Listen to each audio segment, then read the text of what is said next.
Hey guys, welcome to my channel today. I have got a really fun video planned for today.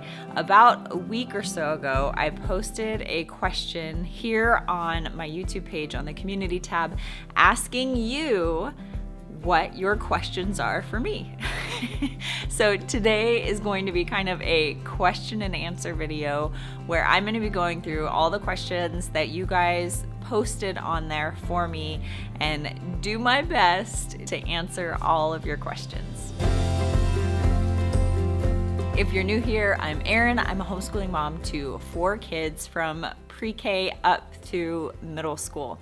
And we've been homeschooling from the very beginning, so we have a few years under our belt, but we are still certainly figuring things out and learning more and more every year as we go. And I love to just post videos on here about things that we have learned along our way in hopes that it will really help you out in your homeschool journey and just encourage you in this process of this lifestyle of home education. So if that sounds like something that you're interested in, I encourage you to hit that subscribe button. So I'm going to break down your questions into 4 different categories. Firstly will be general kind of homeschool questions, and then I had a group of more specific curriculum related questions that I'll try to answer.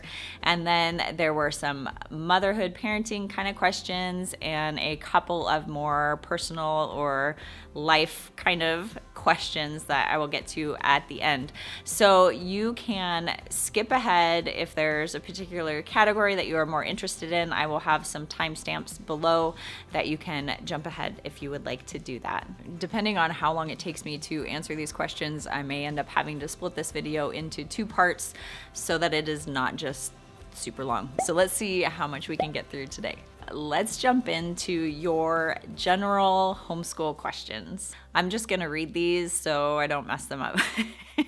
Hopefully I will pronounce your name correctly as I go through these. So the first one comes from Alicia Murphy, and Alicia said, I would love to know how you motivate your 3 boys to get schoolwork done and to do their best work. Well, let me tell you, Alicia. That is a challenge for sure. I have 3 boys that are all school age. I've got a 2nd grader, a 4th grader, and a 6th grader. And what motivates them to do their schoolwork is very different, just as they are all very different. And so that can be a challenge for sure to try to figure out what is going to motivate your own specific child. So some things that have worked for us is to incorporate a list where they have kind of a checklist for themselves to know exactly what they need to do each day, or for my older child, he knows what he has to do for the entire week. And then he is able to go through and kind of self-motivate to decide what he wants to do when. And that's part of my strategy with our kids, is to teach them that personal responsibility. And that's something that we've really incorporated this school year and has been really helpful for him. He has been just gung-ho with getting his schoolwork done and really trying to get done so that he doesn't have to do anything on Fridays, or on Fridays he can spend time just doing whatever he wants to do learning wise and do the things that he wants to do. So that is an idea of something that can motivate. You can also do things like rewards. Our kids we have kind of a ticket system that we do, where they get a ticket at the end of the week if they have completed all of their required schoolwork, and then they get an extra ticket for every extra work that they do, or every extra assignment that they might do, or lesson in like their handwriting book or whatever. So they can earn extra tickets for going above and beyond what they're expected to do. And then at the end of the week, they can trade those tickets in for prizes if they want to, or they can save them up.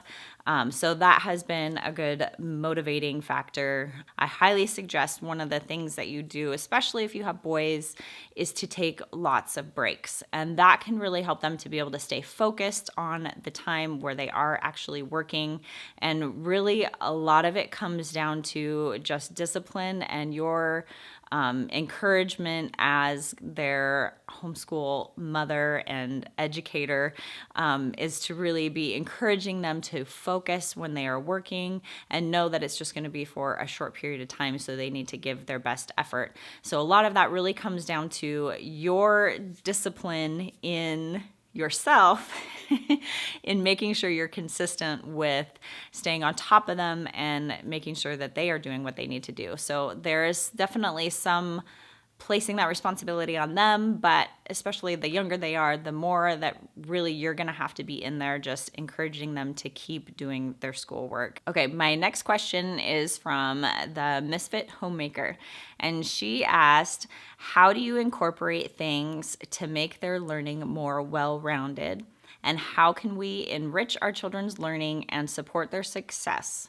without a huge price tag? A great way to have a well-rounded education is to really set this feast of ideas in front of them, as Charlotte Mason says. And so one of the things that we do is we have a morning time where we have a basket. A lot of people call it a morning basket. In that time, you can have what's called a loop schedule, where you basically have a list of topics that you want to cover with your kids to kind of provide bits and pieces of different things that you want to teach about or learn about. There you can throw in things like artist study or poetry or hymn study or read alouds or music lessons or foreign language, or there's so many things that you could incorporate into this. And so basically the idea would be to choose one or two of those things that you work on each day, as opposed to thinking that you have to do all of these subjects every single day, because that would be impossible to do. There's just too much to do. So narrow down, figure out what all of those things are that you want to make sure that you're teaching your kid, and then figure out kind of a rotating schedule based on how much time that you have available each day to dedicate to those kind of extracurricular subjects, and just work in what you can. And that is a great way to fit in bits and pieces of a lot of different subjects. And then the second part of your question was about how you can do that without having to spend a ton of money. And the library, honestly, is one of the best money-saving options that we have. You can go and just find a huge variety of subjects that you want to learn about. You could trade resources with a friend. If you know anyone else that homeschools, an option would be to kind of have each of you put together a book list of the things that you own yourself, and then create kind of like a borrowing system where you can borrow things with each other. Pinterest is a great place to go find free resources for just about anything. You can search for craft projects, lesson plans, all kinds of things on Pinterest that will give you some great free or super cheap options for incorporating a lot of those enrichment type subjects. There are certainly a lot of options out there for free and inexpensive resources. It just might take a little bit more work on your part in gathering those things versus buying a traditional curriculum for some of those subjects. Simple Sheila asked, how do you keep up with homeschooling when you bring new babies home? Sheila, I feel you, Mama. I have 4 kids, and I certainly remember what it feels like to be homeschooling while you have a new baby in the house. My advice to you would be to not try to do too much. Keep it simple for the time that you are recovering and just trying to adjust to whatever your new normal will be with that baby. Focus on, rather than trying to do everything, focus on those core subjects that really need to get done. There are a lot of different things that you can do to help accomplish those things. And I have a couple of videos that I've done. One that is about homeschooling when you have toddlers and babies, and there's 10 tips, I think it was, in there for things that you can do to be able to help you be able to keep homeschooling while you have a little one in the house. As well as I did one more recently that was about homeschooling through life transitions and when something big is changing in your home. We moved across the state at the beginning of the school year, so we had to kind of readjust how we did things. But certainly a lot of those principles can apply when you're welcoming a new baby in the home too. So I will link both of those videos down in the description below if either of those are something that you want to get a little bit more information about. As well as, guys, if there are any of these questions that I am touching on in this video today that you would like more information on, it's hard for me to go into too much detail in trying to keep this video brief, but comment below and let me know. I want to see more about whatever subject that is, and I will try to get a more full-length, more in-depth video out for you in the future. Beautiful Chaos asked, how far in advance is your plan and outlook in terms of through the upcoming years? Do you have visions for higher years or just assess every summer and new school year? Up until this year, we have just taken 1 year at a time and just kind of worked on whatever the next level up is for our kids, that we just kind of keep going and trucking along. And that, I believe, especially in the elementary school years, is perfectly fine. I don't think that you have to have this huge strategic vision for all the way through their high school years when you are first getting started. So certainly do not put that much pressure on yourself now. Just figure out where your kids are now, what they need, and how best you can teach those things to them. Now, my oldest child is going to be going into 7th grade this coming fall, and he's actually quite advanced in a couple different subjects. So he's going to be doing a high school level writing language arts program as well as a high school level science. So I have had to this year start trying to figure out how it's going to work with him doing more advanced subjects as far as what our state requires for high school, and can I record those things for him now, even though he's still technically middle school? Will he be able to get credit for that since it's a high school curriculum? I'm kind of working through all of those things. So it's definitely something I have not thought a whole lot about up until this point. But now, as I see him progressing and kind of his trajectory with his education, I have started looking forward more to what he can do with Running Start and different things in the future. Certainly, he still has a few years to get to until then. But that is something that's kind of just starting to roll around in my brain. So I haven't done a whole lot of that up until now. Certainly one of the biggest factors, though, that ties into what I plan for is my child's specific skill sets and their interests. And so one of my big goals and plans with our educational philosophy, so to speak, is to make sure that what we are learning about is something that my children are actually interested in. So just like when you're in high school, in the school system, you have electives and things that you get to choose. I want my kids to have that option now. And so I certainly involve them in the process and figuring out what they want to learn about. And I know, especially the older my kids have gotten, the more kind of skill sets that they have and their potential uses for them later on in their life. And so I have been trying more to kind of tailor build their education to be something that will be strategic and will be valuable for them in where it seems like they're kind of headed with their own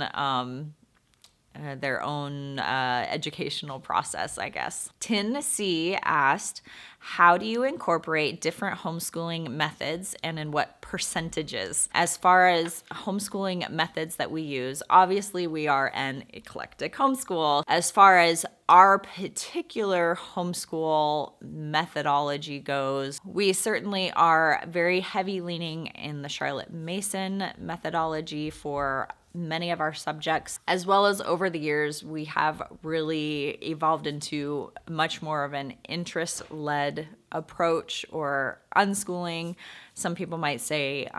So that's kind of another methodology that we kind of weave into what we do, as well as we have done quite a few unit study type things in the past before. And so I really like to weave the process of how Charlotte Mason teaches things with the interest-led approach or unit study approach for what we're learning about, if that makes sense. So I kind of have learned for us how to kind of marry those things together, and that for us is what our eclectic approach is. And certainly every single year has been different. I can't say that there is, I'm 50% this and 25% that and 25%.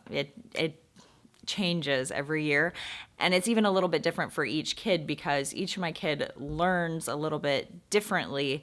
And so there are some curriculum options that might work for one of my kids that doesn't work for another. So I have had to learn how my kids learn and find curriculum that fits them individually. Alicia Murphy asked, do you homeschool year round or are you a more traditional schooling schedule? I'm actually going to be doing a whole video kind of about what our summer plans are this year coming up in a couple of weeks. So stay tuned for more on that. But I would definitely say we are more of a traditional school schedule. By the time summer hits, Mama's ready for a break. My hat goes off to all of you moms that are year-round homeschoolers. I think that's fantastic. We certainly do incorporate some learning things over the summer, but it is more lifestyle learning stuff that we do and interest-led learning. I do not go through any curriculum over the summer. We go where our interests lead us, and we still go to the library, we still read aloud together and those kind of things, but certainly no formal lessons over the summer for us.